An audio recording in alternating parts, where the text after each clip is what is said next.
Have you ever walked away from a conversation feeling defeated, even after saying everything you needed to? Have you felt that tight knot in your throat, as if every word you spoke only pushed you further from your own strength? Maybe you're surrounded by people who speak loudly, interrupt, mock, and dominate rooms with arrogance dressed as confidence. And perhaps, deep down, you've believed that staying silent is weakness, that not defending yourself is surrender, that not reacting is losing. But what if I told you all of this is an illusion? That true power has never been in words, but in their absence. NZ, one of history's most misunderstood thinkers, saw what few dare to admit. Those who talk too much reveal too much. Those who feel the need to convince are already at a disadvantage.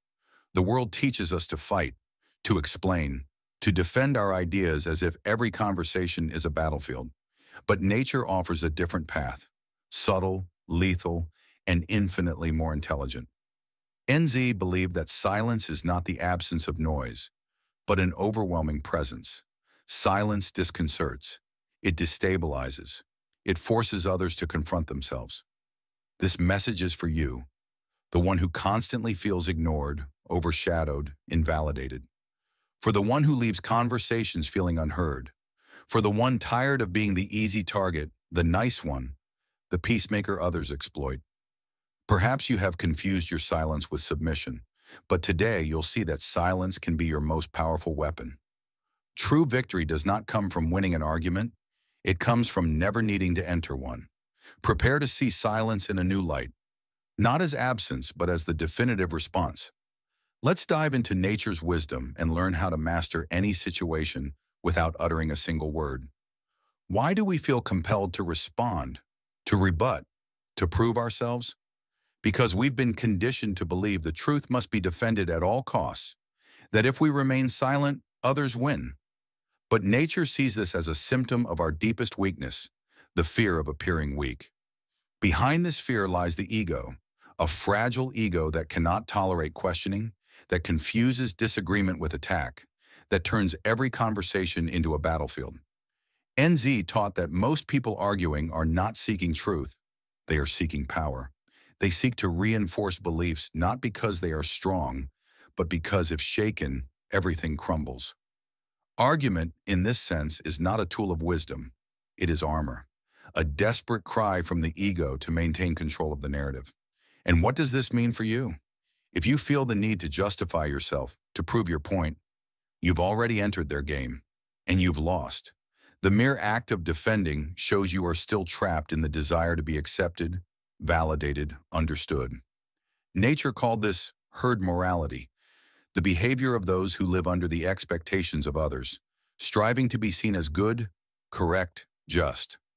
But this quest for approval is exactly what keeps you weak. True strength, nature said, lies not in convincing others, but in not needing to do so. It is in holding your vision, even in the face of laughter, criticism, rejection. It is in being misunderstood and remaining unshaken. What NZ proposes is a power measured not in verbal victories, but in internal mastery. A power that grows when you stop reacting. A power that comes from calmness while the world around you loses control. If you truly want to win, understand this. The game of discussion is a theater, and the first one to act has already lost. NZ understood this. The reactive mind is a subjugated mind. The observing mind, that is the dangerous one, because it exists above the need to prove anything. But if we should not react, how do we exert power over others? If words betray us, how can we make others feel our strength without uttering a single phrase? Nature had an answer, and it lies in the ideal of the Übermensch, the being who transcends the limitations of common morality and dominates the world through absolute self-control. In the next part, we will explore this figure and understand how it embodies the strategic use of silence as a weapon of dominance. Are you ready for this level? Because from here on out, silence begins to speak. If this content resonates, click the subscribe button and support the channel. Every view fuels this journey. Nature did not write for the weak. He wrote for the few with the courage to look within, to confront their own misery, and to transform it into strength. For him, the common human is trapped by conventions, moralism, and the need for applause. But there exists another kind of being, rare, dangerous, free. The Übermensch does not live by reacting to the world. He shapes the world in his own image. And the most striking part? He often does it in complete silence. He does not need to win debates. He avoids cheap emotional games. He observes. He understands. He chooses carefully when to speak, and more importantly, when to remain silent. Because he has grasped something most ignore. Silence is a language. This language does not try to convince. It imposes presence. The silence of the Übermensch is not empty. It is a threat. It is authority. It is the sound of self-mastery. While others shout, he commands respect with a gaze. While others explain, he observes and exposes weaknesses with nothing but calm. His silence is a wall. Those on the other side despair, guessing at what lies behind it. And in that despair, they falter. They reveal too much. They lose balance. This silence is not passivity. It is absolute control of one's own energy. It is strategic economy. The Übermensch knows every spoken word is a revealed move. Every emotional reaction exposes a weak point. That is why he remains quiet. Not because he has nothing to say, but because he does not need to say anything. He has transcended the need to prove anything to anyone. His presence speaks for him. And more than that, it disturbs. His silence forces others to look within, to confront their own noise. In a society of constant clamor, those who master silence are kings. Nietzsche saw the Übermensch as one who creates his own values, his own rules, his own morality. He depends on no one's validation, and that is why he is feared. Nothing destabilizes more than an individual immune to manipulation, guilt, fear, or the need for approval. His silence shields him from these forces, and when he speaks, his words topple empires. But this raises a question. Why is silence so unsettling for others? Why do people feel threatened when someone simply chooses not to react? What happens in the human mind when the expected confrontation is replaced by an overwhelming absence? The answer lies in psychology, and that is exactly what we will explore next. To understand the power of silence, we must first understand the chaos it generates in others' minds. And believe me, it is far deeper than it seems. Silence is not merely the absence of sound, it is a mirror. And for many, what it reflects is unbearable.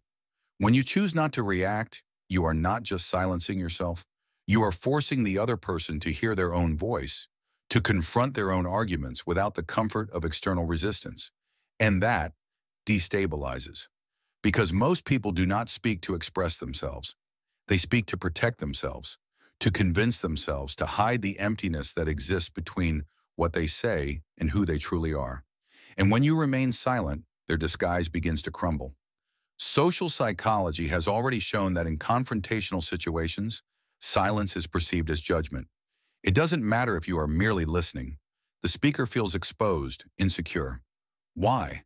Because without your reaction, they lose control of the narrative. The human brain goes on high alert. The amygdala, the seat of fear and anxiety, activates. The other person starts projecting their own fears onto you. Is he judging me?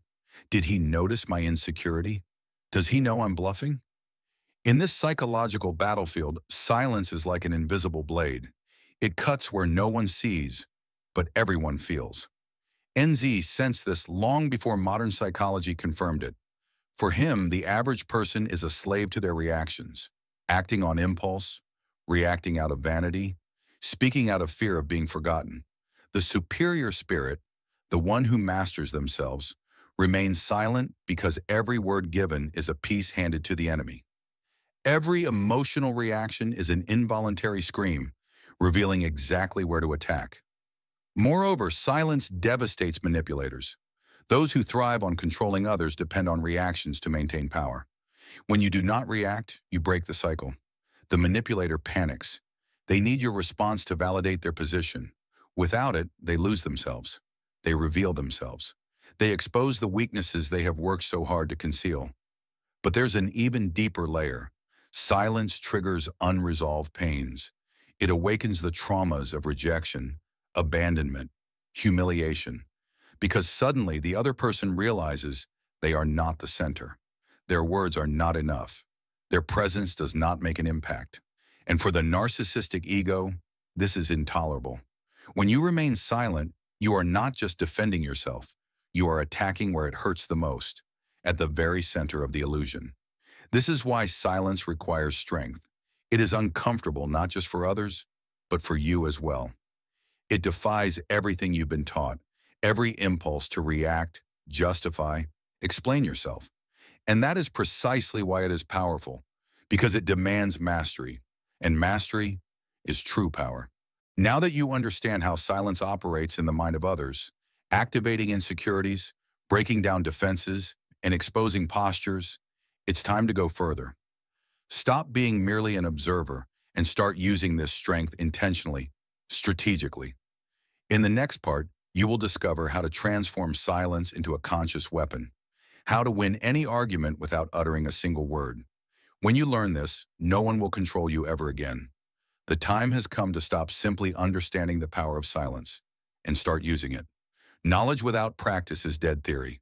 From this moment on, you will learn to transform your silence into a precision weapon, no longer a defensive shield, but a sharp blade, ready to cut through others' mass at the exact moment they least expect it. The first step is simple, yet brutal. Be silent when your will screams for a response. This demands strength. Everything in you will want to react, justify, prove you are right. That desire is poison. Every time you give in, you reveal that you are still under the control of others, still care about what they think, still playing their game. True silence is born only when you kill that need, when you understand you owe nothing to anyone, that the truth does not need to be spoken to exist. The second weapon of silence is observation. While others talk, get lost in explanations, trying to fill the void with words, you listen. Not as someone waiting for their turn to speak, but as a hunter listens to the footsteps of prey in the forest. You perceive the fears hidden between the lines, the subtle contradictions, the insecurities disguised as arrogance. And you store it all. Because when you speak, if you speak, it will be surgical. Every word delivered with precision, like one who has mastered the emotional terrain of others. The third weapon, time. Learn to let silence last. The pause itself is an element of tension, and tension is power. While the other person speaks, waiting for your reaction that never comes, they begin to unravel. Discomfort grows. Their mind fills the void with assumptions, fears, paranoia. A single look from you, accompanied by silence, can carry more weight than 10 well-formulated sentences. The fourth weapon, unpredictability. When you master silence, you become unpredictable. And the unpredictable is feared. People don't know what to expect. And when they don't, they lose the advantage. They become cautious, measuring every word, every gesture. You invert the logic of interaction. From reactive, you become the gravitational center of the conversation. At this point, silence is not absence. It is pure dominance. But beware. Do not confuse silence with passivity. Nature was never an advocate of weakness. The silence we speak of here is active, tense, charged with intention. You are not withholding. You are preparing, choosing, positioning yourself with a strength that does not need to be displayed to be felt. And when the moment is right, when silence has already said everything it needed to, a single sentence, a precise comment can end the discussion. Not because it is louder, but because it is truer, deeper, undeniable. Yet there is a darker truth. Up to now, we've discussed using silence to win. But some moments are not about victory. They are about emotional survival. There are people not just debating with you. They are using you, manipulating you, draining you. And without realizing it, you are giving away your power every day. You are being dominated without a single word needing to be spoken. And here lies the darkest point of this journey. When silence is no longer strategy, but a silent scream from someone who has lost control of their own life. In the next part, we will expose this truth. Show how you may be being used and not even realize it. Because while you think you are avoiding conflict, someone else may be building an empire on your silence, and nature already knew this. Is there anything more perverse than being silenced? Yes, being conditioned to believe silence is your only option. That swallowing your anger, conceding in discussions, avoiding conflict at all costs is maturity. That remaining silent is a sign of balance. But what if I told you this could be a trap? That often, this type of silence is not wisdom. It is disguised submission. Nature saw this with brutal clarity. What you call peace is often nothing more than domesticated surrender. Have you noticed how some people take advantage of your calmness? Your ability to listen, to overlook, to avoid confrontation? They push their ideas, impose their will, occupy spaces that were yours, and you let them. You convince yourself it's better to maintain harmony, that it's not worth fighting. But the truth is simple. You are paying a very high price for this false peace. And the worst part? You are being used by those who understand you will never react. Nature spoke of the morality of slaves, a value system constructed by the weak to survive in a world dominated by the strong. It is a morality of resignation, guilt, and being nice.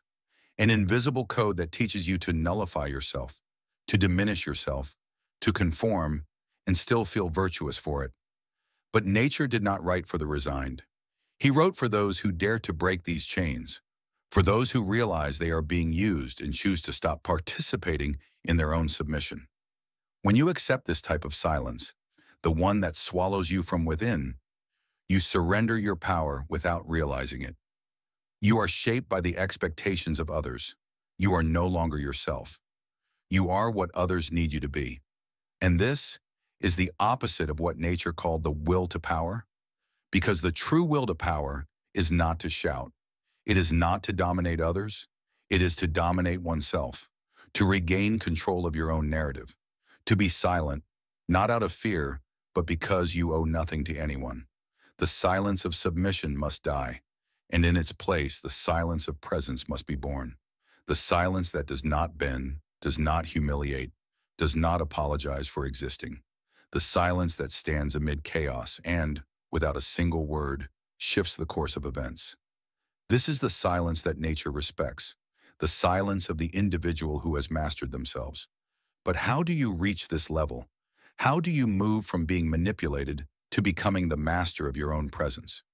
How do you kill the herd morality within you and be reborn as someone who imposes authority even while silent? The answer lies in the most powerful figure of nature's philosophy, the Übermensch.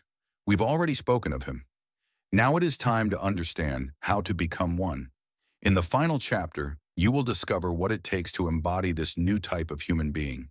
Because the world does not need more talkers.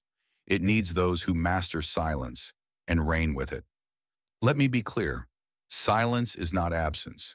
It is not emptiness. It is not the space between sentences. True silence is pure presence. It is mastery. It is the sign that you no longer react to the world. You shape it with your very existence.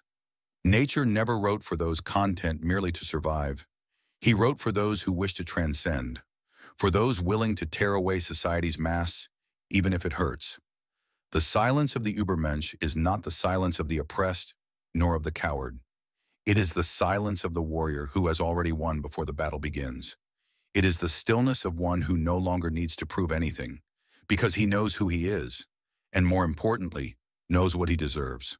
Now look at your life. How many times have you remained silent out of fear, guilt, or the desire not to disturb? How many times have you let others decide for you, speak for you, trample your truth? Enough. Nature would say that living this way is an offense to existence itself. Accepting this kind of silence is a betrayal of yourself. From today on, your silence must change its tone. It must stop being an escape and become an invisible shout of authority, a boundary, an affirmation of who you are, even if no one understands. Because who you are does not need to be understood. It needs to be lived, and living it requires courage. Do you have that courage? Then comment below.